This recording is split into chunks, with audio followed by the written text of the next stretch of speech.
हे मेरे नाथ, मैं आपको भूलूं नहीं। मैं आपको भूलूं नहीं। हे मेरे प्रभु, हे मेरे प्रभु, मैं आपको भूलूं नहीं। मैं आपको भूलूं नहीं। हे मेरे स्वामिन, हे मेरे स्वामी, ऐसी कृपा करो कि मैं आपको भूलूं नहीं। ऐसी कृपा करो कि मैं आपको भूलूं नहीं। आपने इतनी बातें सुनी हैं, वास्तव में तो कुछ कहना बाकी रहता ही नहीं है। स्वामी महाराज कि आज का जो कैसेट था तो पूरी बात कह दी, लेकिन अब माइक सामने रख दिया तो कुछ ना कुछ मुझे भी कहना ही पड़ेगा। भगवान में अपनापन, संबंध भगवान का, ये खास बात इस सत्र की है। सर्वोपरि साधन और सबसे सुगम साधन।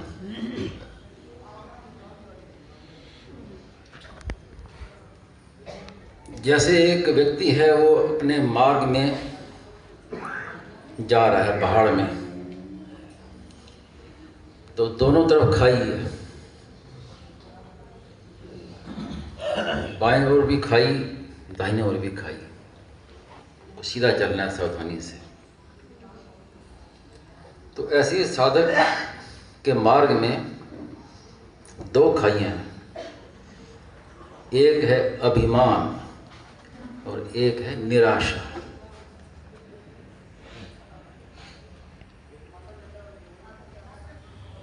इन दोनों से बचना है। इन दोनों से कैसे बचें? कि अपने में गुणों को नहीं देखना है और अपने में अवगुणों को भी नहीं देखना है।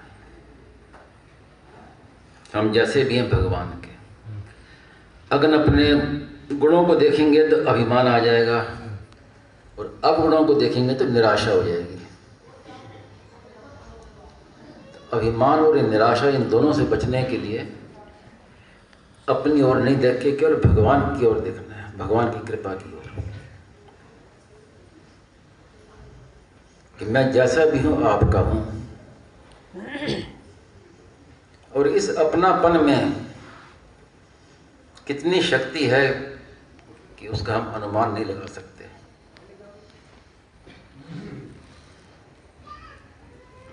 विचार करें,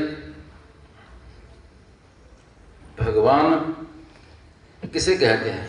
शास्त्र में लिखा है भगवान जिसमें भग यानी षडैश्वर्य, ऐश्वर्यशाली। तो भगवान में ऐश्वर्य शक्ति भी है, लेकिन भक्ति में ये विशेषता है कि भगवान ऐश्वर्य को भूल के माधुर्य में आ जाते हैं। ये गोपनीय बात है। और गोपनीय बात का ज़्यादा खुलासा नहीं किया जाता है, संक्षेप से उसको समझने की चेष्टा करनी चाहिए। भगवान की दो शक्तियाँ, ऐश्वर्य शक्ति और माधुर्य शक्ति, लेकिन भक्ति में ये सामर्थ्य है कि भगवान अपना ऐश्वर्य भी भूल जाते हैं और माधुर्य भाव में आ जाते हैं। जैसे भगवान श्री कृष्ण की लीला अपने ग्वाल बालों के साथ, सखाओं के साथ में जंगल में खेल रहे हैं, आपस में भोजन कर रहे हैं, खा रहे हैं, माधुर्य भाव में है भगवान, क्योंकि तभी लीला हो रही है। तो ब्रह्मा जी देख कर मोहित हो गए। भगवान की माधुर्य लीला ऐसी होती है कि जिसको कोई पहचान नहीं सकता। बड़े बड़े मोहित हो जाते। ब्रह्मा जी मोहित हो गए, सती जी ने देखा, सती जी मोहित हो गए, गरुड़ जी ने देखा, गरुड़ जी मोहित हो गए।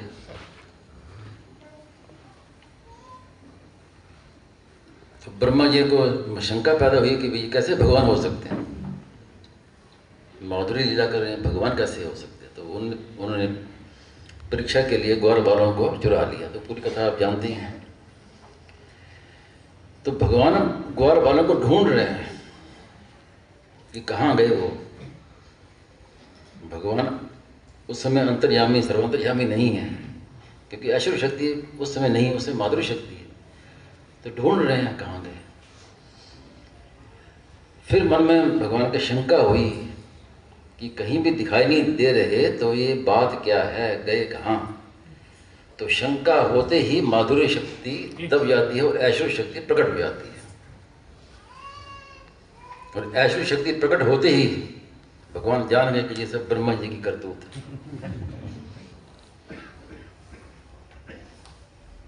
तो ऐश्वर्य और माधुर्य को अगर लोक में समझें तो एक सम्राट राजा है, राजा वो सुबह आके अपने दरबार में आता है, अपने सिंहासन पर बैठता है, तो उस समय वो उसकी ऐश्वर्य शक्ति होती है। ऐश्वर्य में उस समय उसके सामने कोई खटपट नहीं कर सकता, सब डरे हुए सावधान रहते हैं कि गलती ना हो जाए। लेकिन जब दरबार से सिंहासन से उठ के घर जाता है, अपने पत्नी के पास, बच्चों के पास जाता है, तो फिर वो ऐश्वर्य नहीं, फिर उसका माधुर्य होता है उस समय। वहाँ उसकी ऐश्वर्य शक्ति नहीं चलती। अगर वहाँ वो ऐश्वर्य चलाए, ये तुम सामने कैसे बैठे हो, ये हाँ बैठो, ये ऐसा मत करो, वहाँ अगर ऐश्वर्य चलाए तो गृहस्थी बिगड़ जाएगी। तो वहाँ तो माधुर्य है। और माधुर्य में क्या है कि वो बैठा है, बच्चे राजा की गोद में आते हैं, गोद में खेलते हैं, कोई बच्चा राजा की दाढ़ी खींचता है। और वही अगर ऐश्वर्य में हो, दरबार में सिंहासन पर बैठा हो और कोई राजा की दाढ़ी पकड़ ले तो क्या दशा होगी उसकी, अनुमान लगा लीजिए।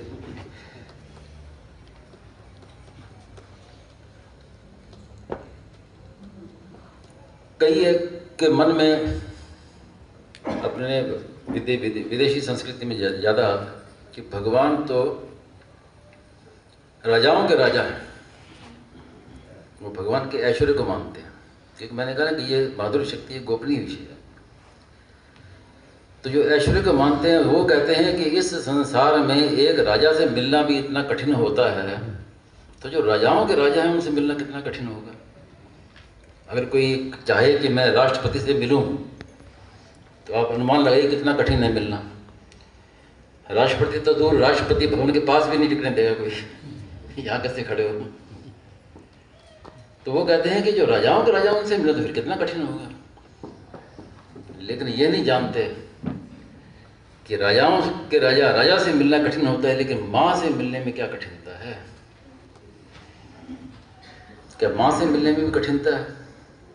तो भगवान तो माँ है, हम उनके अंश हैं। भगवान ने कहा मम्मी वांशो, हम भगवान के बेटा बेटी हैं, उनसे मिलने में क्या कठिनता है। सीधा माँ की गोदी में जाकर बच्चा बैठ जाता है, तो इतना सुगम है और सर्वश्रेष्ठ। वैसे ही हम भगवान से कहते हैं कि हे नाथ, मैं आपका हूं, आप मेरे हो। भगवान की गोदी में बैठ गया। और माँ की गोदी में बैठने के लिए कोई योग्यता नहीं चाहिए, कोई अधिकारिता नहीं चाहिए, कोई साधन नहीं करना पड़ता, जब तक आदि तीर्थ आदि कुछ नहीं करना पड़ता। छोटा बालक ये भी नहीं सोचता है कि माँ है तो क्यों माँ है, ये भी नहीं सोचता। और मैं कैसा हूँ, मेरा मन कैसा है, ये बच्चे के दृष्टि में ही नहीं है, बात ही नहीं है।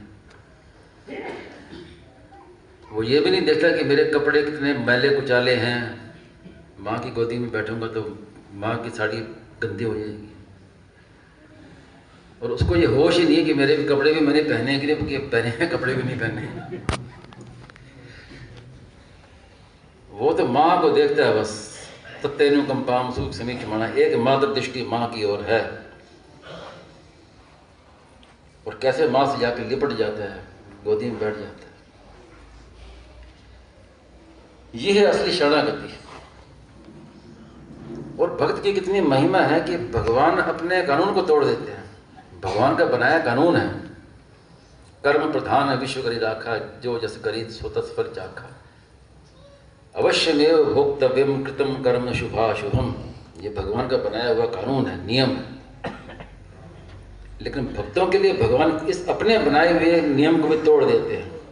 अहम त्वा सर्व पापी मोक्षयिष्यामि मा शुचा, मैं पापों से मुक्त करूंगा। अपने बनाए हुए कानून को भी तोड़ देते हैं। तो भक्तों की कितनी विशेषता है, कितनी विशेषता है भक्ति मार्ग की।